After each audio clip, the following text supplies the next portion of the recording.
is long overdue. Y'all have seen me play golf for over a year now, but you don't even really know exactly what I'm playing golf with. You don't know what's in my bag. Hey y'all, I'm gonna do a what's in my bag video. Somebody suggested it in the comments a while ago, so I'm doing it today. It's super windy, like right here, so I'm gonna move the van to try to block the wind. I think that's a little bit better. Hopefully the wind is not too bad. I think it only makes sense to start with what I put my bag on almost every round, my push cart. This is a quick fold 3.0. It cost about 200 bucks this time last year. I couldn't keep paying for $10, $15 cart fees. It's just unsustainable. It's definitely already paid for itself. It's got a scorecard holder, tee holders. Unfortunately, the cup holder, it's just way too narrow. It's too small. It's very hard to fit a conventional drink in there. It's compact when it folds up, and I love that. But I do wish it had extra storage. Like some of them have bags and like phone holders and cup holders and different pouches and stuff. Mine just doesn't have that, which is too bad. But it's a pretty good push cart. So my bag, what bag do I have? See that? It's a MaxFly Honors Plus. I like this bag a lot, actually. I did a lot of research because I knew it had to do a lot of things. It had to have a lot of storage. I also knew that it had to fit on a push cart, which not all bags do fit on push carts. So I had to do a lot of research and honestly just had to hope that it did, because they don't tell you, it doesn't tell you online if a bag is gonna fit on a push cart or not. It'll tell you if it fits on like the back of a cart, like a normal electric or gas powered cart. So I got lucky, honestly. I just pulled the trigger. It's got its own putter spot. It's also got this like spot for my glove. It's got this ball pouch where it's got like an easy, quick access, put your ball in or take a ball out. So that's fun. It has an insulated cooler for my water or for like a protein bar so it doesn't melt. I also really like how it looks. Go America. I don't know, I like the USA, the red, white, and blue. Obviously, we have our own sets of issues, you know. I'm proud to be an American. And I'm proud to play golf in America, wherever I can, whenever I can. So I'm happy to rep this bag. Did get me in trouble, not trouble, but one starter off the first tee once asked me, did I serve in the military? And I had to say, no, I just really like the bag. Sorry. You're probably wondering, Jack, how did you change shirts? Or maybe you didn't even notice at all. That'll make sense later in this video. Before I get to the what's in my bag, before I talk about which clubs I use and I've used for years, some of them are newer than others, I'm gonna kindly ask you to just lightly graze that subscribe button and a gentle push in the back of that like button if you want. I don't really care about the likes, but you know, subscribing really helps. I don't make any money off of this. The only currency that you can give me is subscribing. That really helps me out. I'm trying to hit 1,000 subscribers. I'm halfway there. If you're not subscribed, it's not that hard. No commitments. Just gently graze it, you know, just subscribe. If you do that, I promise I'll hit my 1-iron. I'll talk about this later in the video. Stay tuned for some 1-iron shot tracers. And now back to my other shirt. All right, enough about my push cart and my bag. Let's talk about what's actually in it. My clubs, what I use, I have Ping G2s, cavity backs. That's a blue dot. Are these blue dots?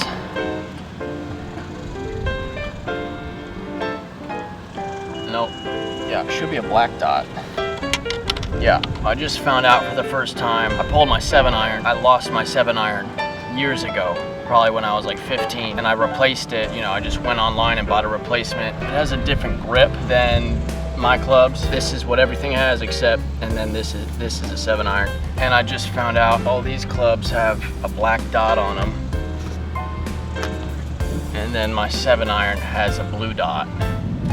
So that's fun, we just found that out together. I don't know what that means. I wonder. I hit my 7-iron fine, so who knows? You can buy this set of irons on eBay for 200 bucks. They used to be my older brother's set from high school. He got fitted and bought new nice clubs when he was in high school. These were his old irons. It's not like they're fit for me, but I think they fit pretty well. He's 3 inches taller than me, but back then he was probably my height now. So it all works out. 200 bucks.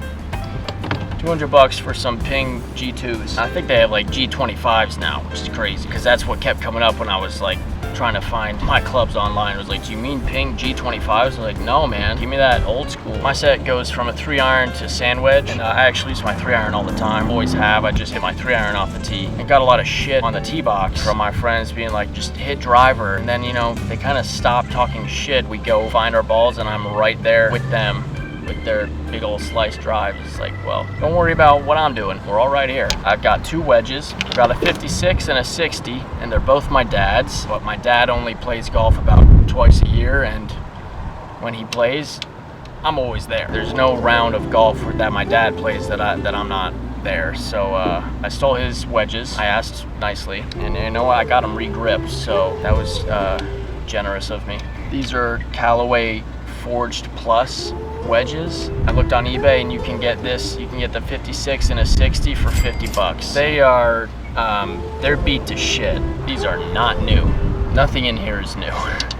But I don't care. You don't need the top of the line anything to be a good golfer. It's usually not the club's fault. Those are my wedges. Thank you, Dad, for not playing golf that often. This is my putter. I have a Tour Eagle Talon, and I could not find this online. I lost my putter as well. A few years after I lost the 7-iron, I lost the putter that I was using. So my dad brought me to Golf USA, and he was like, do you really need a $100, $200 putter? I don't think you do. I don't think it's gonna make a big difference. Why don't you work on your stroke? Every putter's gonna work the same. It's not the putter's fault. And he was right.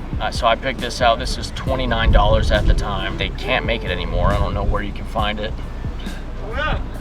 What's up? I see you're busy, but I thought I'd say hi anyways. Yeah. Doing a what's in my bag video. You guys getting a late round in? We just finished. Didn't go too well. That's okay. First time in a while. It's really windy. It's fucking really windy. Yeah.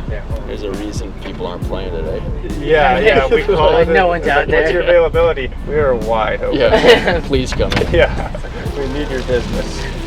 Just chatted with my buddy Penn and his roommate. They just finished 18, and I think we're gonna play later this week. So great turn of events there. Anyway, this is my putter. I googled it. I could not find it. I don't know if it exists or if I just bought a one-of-a-kind putter. This is worth almost no money. It was the cheapest one they had, so that's probably 10-15 bucks, and that brings me up to like 260 on my bag. Get a close-up.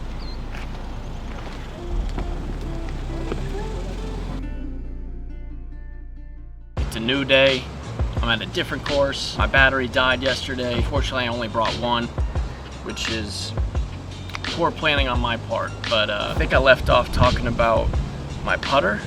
I don't think there's anything more to say about that. It's a piece of shit putter. One day I'll splurge and I'll get a new one, but not because I think it'll make me better, just because I want to feel good and look cooler on the course. That's the only reason.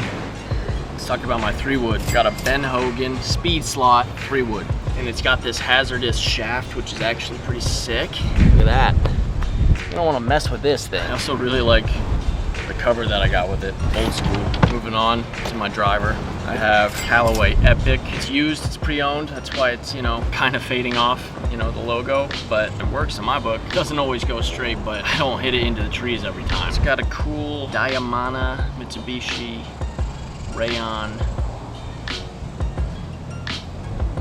shaft. It's blue, it's got some flowers. Last but not least, got my 1-iron from Goodwill. This is a Hubert Green Shot Saver driving iron. I hadn't seen a 1-iron before, so I wanted to own one, and it was very cheap, like probably $1, $2. Really heavy, so it's very hard to hit because like my timing gets out of whack. I have to go real slow and just like, you know, LPGA and really try to focus on good contact and just making a smooth swing. I haven't used it off the tee yet. I use it when I'm like trying to punch out, and I know for a fact that I like can't keep it under the trees if I hit my 3-iron. You know, when you find yourself like just on mud, just dirt under some trees, and you're like, what am I supposed to do here?